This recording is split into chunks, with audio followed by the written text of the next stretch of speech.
So Roy, you're the first, and you will introduce us with this very nice tool. I like it very much. It's the Benford law, which is something very simple. It's a mathematical law, very, very simple, yet powerful.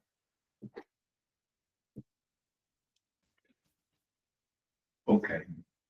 Well, first of all, thank you so much, Maria Felice, for this wonderful organization, for this amazing project.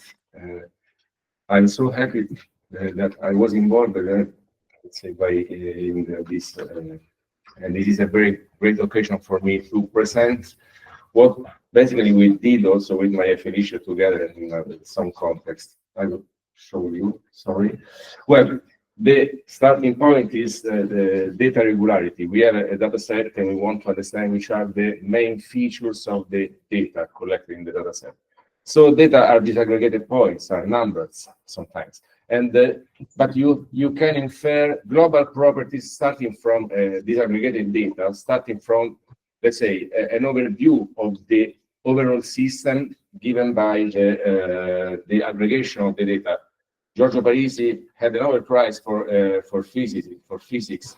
For this reason, basically, you have a bird, but then a group of birds has some shapes in the sky, and he tried to understand what was the shape of these groups. And once you provide some information about data regularities, then it's possible to provide comparison of different global systems, starting still from data sets. And there is a statistical evidence, empirical evidence on some regularities, even if sometimes you don't have a real theoretical explanation of what you see according to the data. This is basically not so true. There is always a theoretical explanation. Sometimes it's not easy to be grasped. So, for example, this is the series of the earthquakes we have in Italy from the beginning of 2016 till after February in 2017. This is a paper I wrote with a PhD student in occasion of the earthquake in Macerata. I was in Macerata before with Rafael and Luisa. And once you put this data in order from the highest one to the lowest one, then you have this scatter plot, the black points you see there. And you can imagine that you can fit this scatter plot through a curve, a mathematical curve. You calibrate the parameters of the curve. You select the parametric family of the curves, and you are able to grasp information from the curve you are dealing with, in the sense that you have a particular shape of this curve, and by a simple mathematical study, you can understand what's the overall group of earthquakes in Italy, and basically we have a situation like this one. Just to give you an idea on the data regularity starting from disaggregation to aggregated systems in this way. And I come to the Benford's law, which is the key feature we are interested in today, because it's done for fraud detection, let's say. So it's a device very useful. Some historical facts, Simon Newcomb in 1881 realized, he was an astronomer. He was like a veteran of some wars in the U.S. He's buried in the Arlington National Cemetery with the honor given to the military relevant people. But he was also a mathematician, and he went to the library of his country, his town, to see the logarithmic tables, the logarithmic book. And he realized that the first pages of this book were dirty. Really, really dirty, while the last ones were very clean. This means that the most part of the people took a look to the first pages of this book and not to the last one. So he understood that basically when you have data, the first data you have, so the small numbers are more frequent than the largest one. And there was some papers between Newcomb and Benford in 1938. There's also some papers by Poincaré on the Benford law, quite hidden in the literature. But Benford realized that basically there's a logarithmic law behind the first digit of the data, and he tested it on a huge amount of data Imagine that in 1938, they do not have computers or particular calculators. They did everything by hand. And he realized that basically there's a huge amount of data having a compliance with this, with the intuition of Newcomb in 50 years before. So what's the Benford law? Basically, you start from numbers, and you take a number and you take the first significant digit. This means that if you have 927, the first digit is 9. Once you have a 0.0216, this means that the first digit is 2. This is the meaning of the term significant digit, not 0. So the first digit beyond 0, of course. And a well-behaving data set satisfies the Benford law is if the first significant digit appears with this probability. So it comes from a logarithmic law. And if you make a simple computation, you realize that basically you have the first digit equal to 1 appears 30% of times, 2 is 70.6%, and till the last one, which is 9, 4.6%. So you have not a uniform distribution of this digit, but more probable, really highly probable that you have 1 as the first digit of a data set. This can be strange, but it is true for a wide set of data sets. For example, I tested it in several situations. And for example, you have that try to play also on the internet. There's a Benford calculator. It's plenty of data sets. You click on a data set they give you the information about the compliance with the Benford law with that specific data set. For example, if you look at the citizens, the number of people living in the municipality in towns in Italy, we have 8,100 towns in Italy.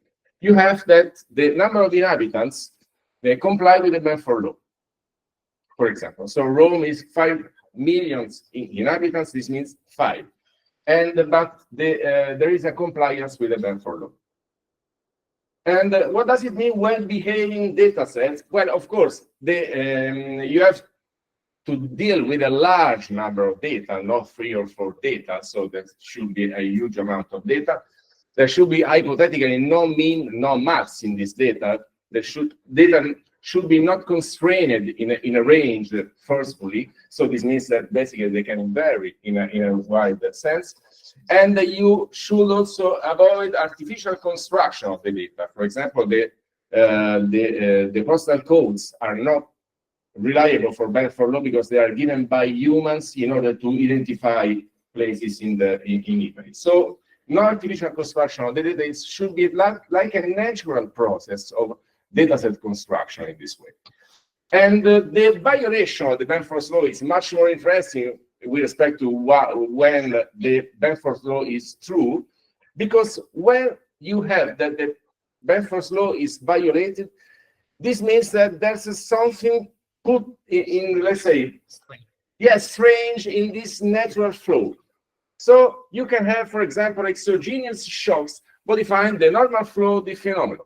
For example, the crisis in finance. You have a crisis and the data are destroyed, modified strangely by this crisis. This means that Benford law can collapse. Or maybe you can have an error in the measurement procedure. Sometimes you have a device that does not give you a proper measure, it fails. And once you take these measures, this means that Benford law can be invalidated. Or artificial manipulation of the data, fraud in some context, financial or electoral data. I don't want to make politicians here, but I remember that, for example, when George W. Bush was elected in the US, the only place where there was some problems with the data was Florida, where Jeb Bush was the governor. And Florida was the only state in the United States where Benford law did not hold. So this does not mean that there was a real violation of some electoral flow, normal flow in Florida. Just try to take a look on what's happening there. And for example, these are the data about the aggregate taxes income in Italy, given from the municipalities in Lombardia. Towns in Lombardia, I have 5 years from 2007 to 2011. The range is the confidence level at 90%. So this means that basically to have a conformity with a Benford law, you should be there somewhere. And these are the digits. And I can say that Lombardia is quite good, let's say. So it's not bad at all. But if you look at Liguria, we have this situation here. So data are really scattered around this band. And what happened, I tried to understand what was wrong in Liguria, and I found a report of the Confartigianato, something like this, pointing the attention of the shadow economy in Liguria, so the underreporting of tax incomes in Liguria, leading to this manipulation of the data. Maybe, I don't know, one should try to understand what's happening. I'm not saying that it is true. I'm just saying that it can be true. And we should point our attention to what's happening here. So, some last words on the measurement of compliance, in the sense that in order to understand if an empirical distribution is compliant with a Benford law, then you have to compare two probability distributions. So you have to use one of the billions of distance measures you can have in probability distribution, and you have to provide a fair balancement between the need of understanding if there is a discrepancy with the Benford law and also the over-reporting of discrepancies. You have not to be not so restrictive once you measure this phenomenon, but you have to be to provide a valid device. And there are some studies made also with Mario Maggi, who is there, so he's a colleague here in this room. He's with me today. That T-square is not so good. For example, it's too restrictive. It says basically that Benford's law does not hold too often. So this means that it's not a reliable device in order to understand this point of view. The minimal standard deviation and the SSD are much better, but we can discuss this point. And that's all. Thank you for your attention. Thank you. I would like to thank Maria Felice for this invitation. I'm very, very happy to be here. And I would also like to thank Roy for his presentation, because this allowed me to skip most of mine, so I can go directly to the most interesting part, which is at the end. So what we are doing with Raffaella Coppier and Elisabetta Michetti, another colleague from Macerata, is trying to apply Benford law to see if it can help detecting fraud in tax evasion at firm level. We all know that tax evasion is a huge problem in Italy. I just reported here a few data. In 2021, tax and contribution evasion amounted to something about 83.6 billion euros. And the largest part of this was due to tax evasion. And again, most of it is from firm tax evasion.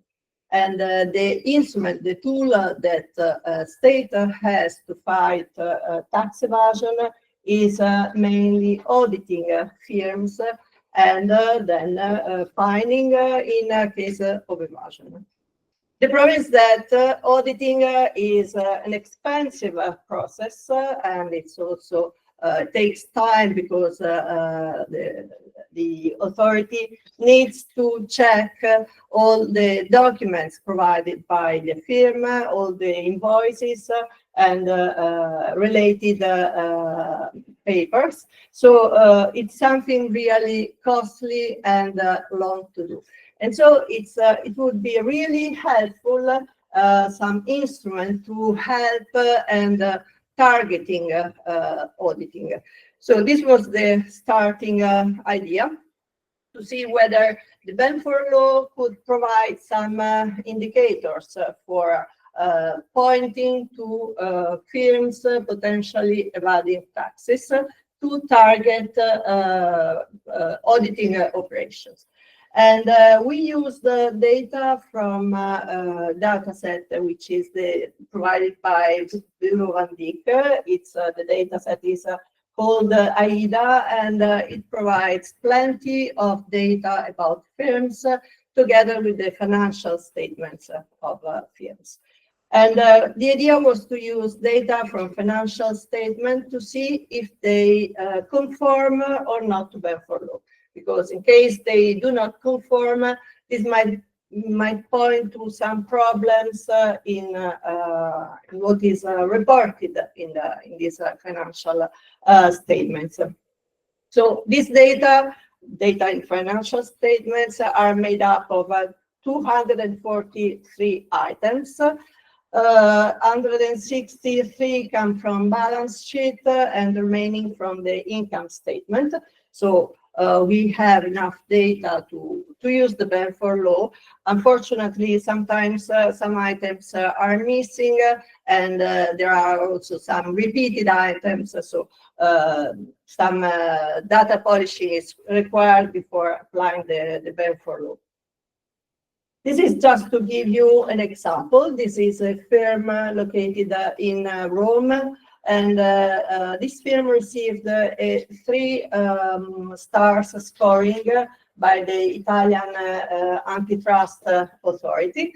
I tried to evaluate whether the balance, the financial statement from this firm do conform to Benford law. And you can see the red crosses are the occurrences, the frequencies with which each digit occurred as first digit in the financial statements of this firm. And in green, the green box is the confidence interval. So you see that all the red crosses are well inside the confidence interval computed according to the Benford law. So there seems to be no problem with the financial statements of this firm. And this is confirmed also by the 3 different measures of discrepancies seen before. Different situation can be seen for this other firm, which is also located in Rome, but which was recently accused of a criminal organization. So we can see that in this case, some of the red cross are just on the boundaries, and some of them are even outside the confidence interval. So this is a different case from before, where we might think that there is something wrong, something is going on, and would need further attention. Just to show you that it's very, very easy to perform such an analysis. You can use this data set AIDA to look for firms. So we can either look for a single firm by name or by some identification code, or we can look for groups of firms, for example, firms located in a given area or in a certain activity sector. And then we can ask data about this firm. So we can ask for financial statement, but we can also ask for different data about the location, about the number of employees, about, for example, the sector of activity, and so on.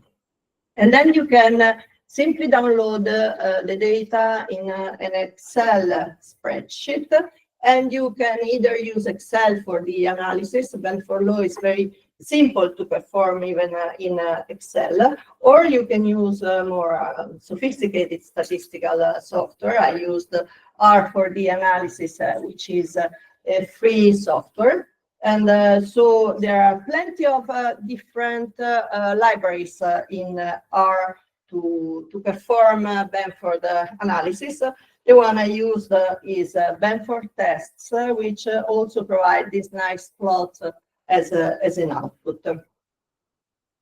The problem is that just two firms are not enough to decide whether the Benford law is able to point to firms with some problems in their financial statements. So we did the analysis on a larger set of data. We consider the population of Italian industrial, commercial, and service company, whose legal status was active when we did the analysis, and which were established before 2015 to have at least 8 years of financial statements available. And we drew a sample of firms from this population, a stratified sample, where strata were defined using the region where the firm was located and the sector of activity. So we have 20 regions and 21 Ateco macro sectors for a total of 420 strata. And we draw a 10% of firms from each strata. And we compute Benford law separately for each firm and for each year of financial statement. And then we classified a firm as potentially non-compliant if it was non-conform with Benford law for at least 1 year. Otherwise, if it was conform for all the 8 years considered, it was classified as compliant. Cases with fewer than 30 items in the financial statements were either classified as at least less than 30 items for a given year. We didn't compute the Benford discrepancy, the discrepancy with the Benford law if there were less than 30 items, because this is not reliable at all. So we classified them either as non-compliant if they were non-conform for at least one of the considered year, and otherwise they were classified as undefined. And the problem is that we cannot evaluate the performance of this strategy because we would need label data. That means a sample of firm for which we exactly know if they are compliant or not. So we tried to see if this procedure was able to recover some stylized facts, some observation about the structure of evasion in Italy at the macro level.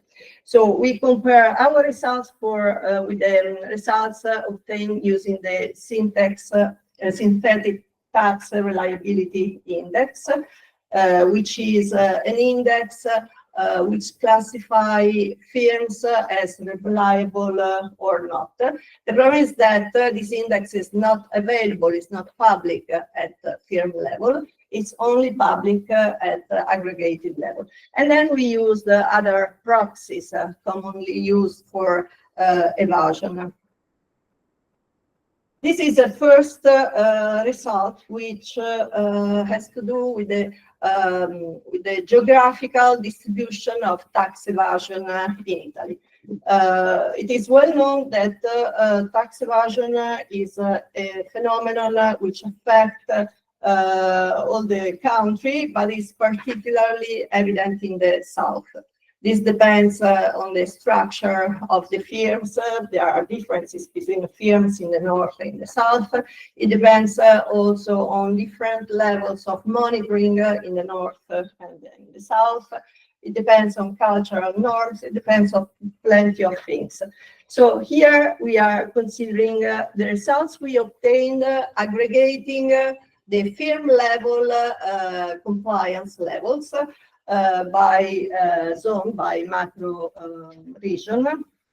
And these results are very close to those observed for the ISA index. So this index gives results aggregated at this level.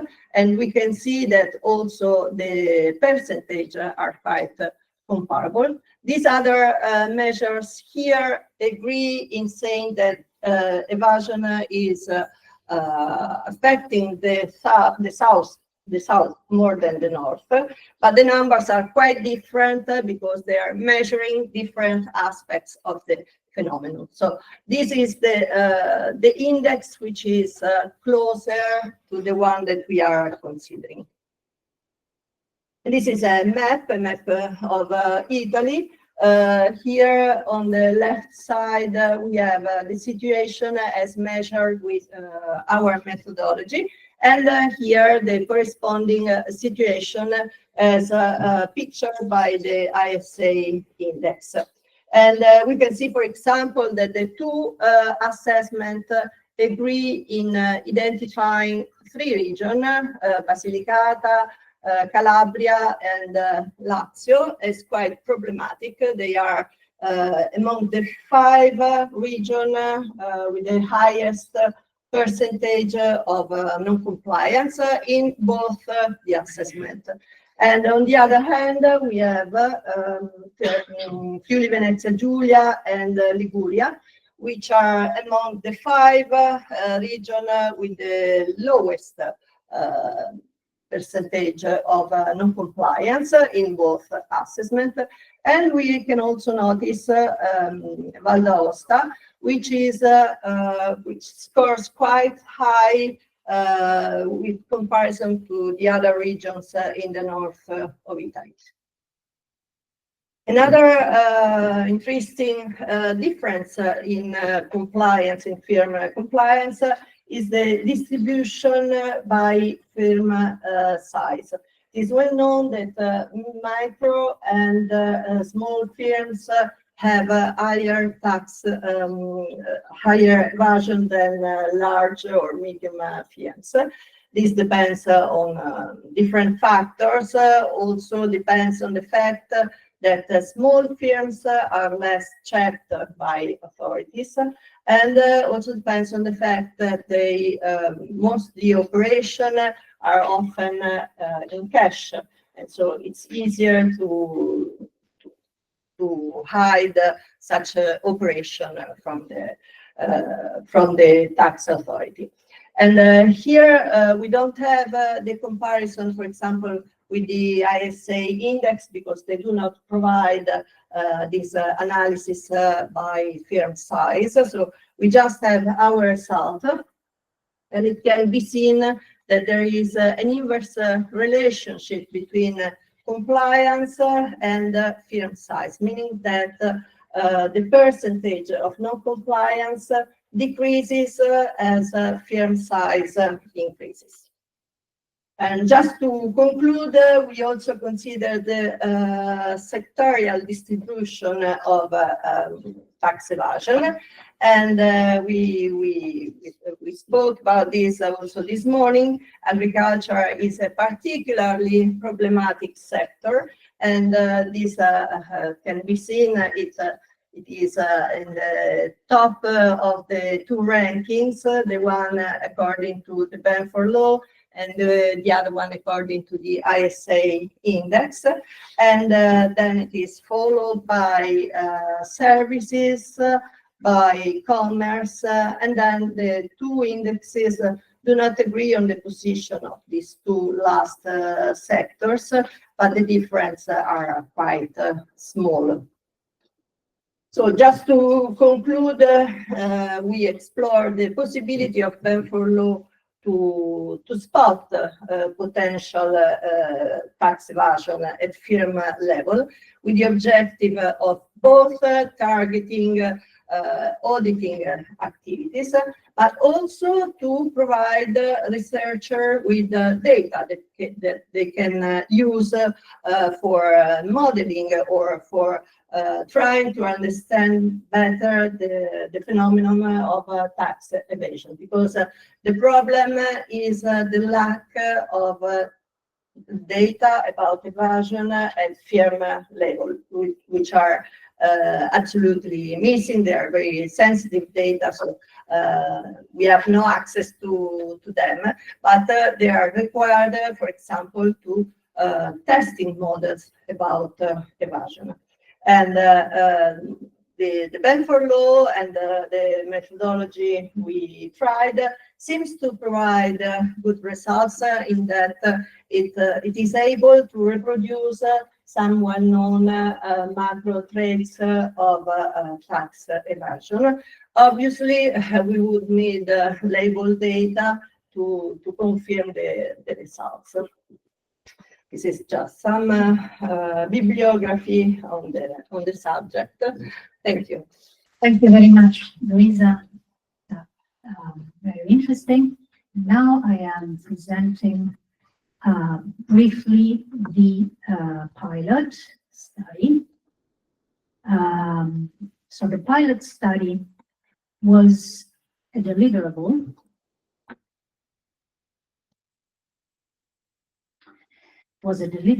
And it was a simple exercise, but it is interesting because it contains the idea that could be developed, improved, of course, but it gives an intuition of how the cooperation between institutions and the observatory might work. Okay, so in the pilot study, what we had to do was to define a map of concept to detect and predict behavior and risk profiles. And there it is. This is how a statistical analysis works, more or less. What we have to do first, and the first step, is to decide what we want to analyze. In statistical term, we say that we have to decide the unit of analysis. Then what we have to do is to identify and plan information. So which information do we want to use? Keeping in mind that having information does not mean to have useful information. So having 1,000 indicators does not mean that we are adding value to our analysis. Okay, we are just adding complexity. So for sure, the challenge is to identify useful information to collect. This information could be structured data or unstructured data. Well, these are just details, so I'm not going to talk about that. The key point is useful information. The second step is to carefully think about the key fraud indicators. So we have this data.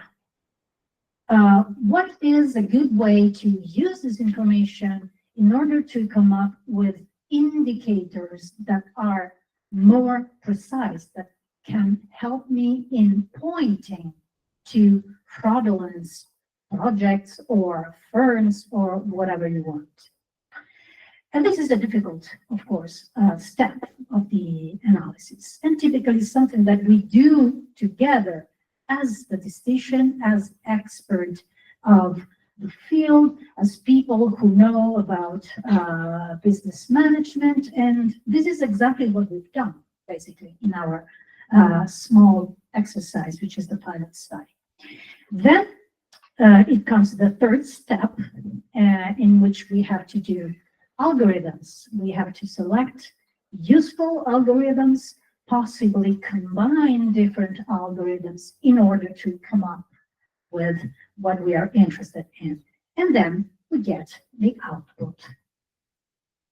Okay, so in our simple exercise, we decided, since we did not have any data available on a single project, we decided to use firms. And we constructed these key indicators of risk fraud based on firms. Well, I don't have any kind of merit in this because this was a joint work. Professor Yandel is here, and she pointed me which could be the most useful key indicators based on balance sheets, basically. The nice thing was that we validated these indicators with the survey that I've mentioned this morning done by the Fondazione Nazionale Commercialisti. So we asked the experts, what do they think about these key indicators of fraud? Okay, then we had to select, we had to go to this through this third step, the step of data analysis, and then we come up with the output. Okay, so let me briefly present the result, our case study. As I told you, it was just an exercise, of course. So we selected a sample, a random sample of just 600 building and construction companies in Italy, operating in Italy, with the condition that they were active in 2019, 18, and 17. Why these years? Well, because in 2020 we had COVID, and of course, all the balance sheet, went south. So the idea was to focus on 3 normal years. Then we built 37 key fraud indicators that we constructed from the balance sheets and financial statement, and we had access to the AIDA database. So what's the key idea behind this analysis? The idea is that if the key fraud indicators are useful, if they actually point to firms that have something weird going on, then this firm, so the weird ones, must be different from the others. And of course, statistical algorithms, we call them anomaly detection algorithms, are useful to, say, separate anomalous firms from normal ones. And the useful thing is that these anomaly detection algorithms create a ranking of the firms, starting from the most anomalous one, the weirdest one, and then coming to the most, say, normal one. So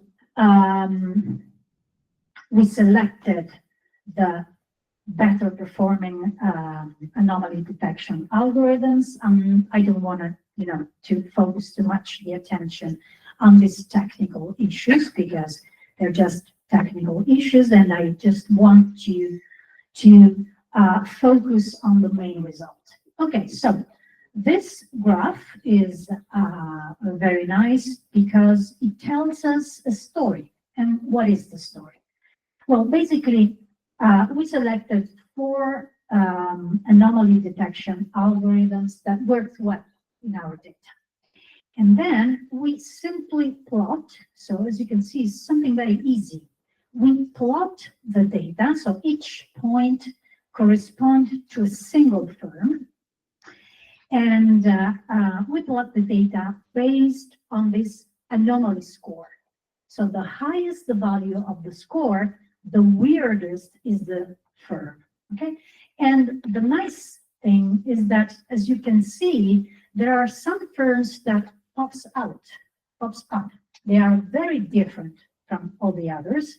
And this anomaly is consistent over the 4 anomaly detection algorithms, which is good news because it means that, well, we are quite, reassured by the fact that the difference, algorithms point exactly to the same firms. So then we asked to ourselves, is there something more that we can do? Is there any other validation tool that we can use in order to understand if this anomalous firm could be also fraudulent somehow? And of course, the answer was, yeah, Benford Law.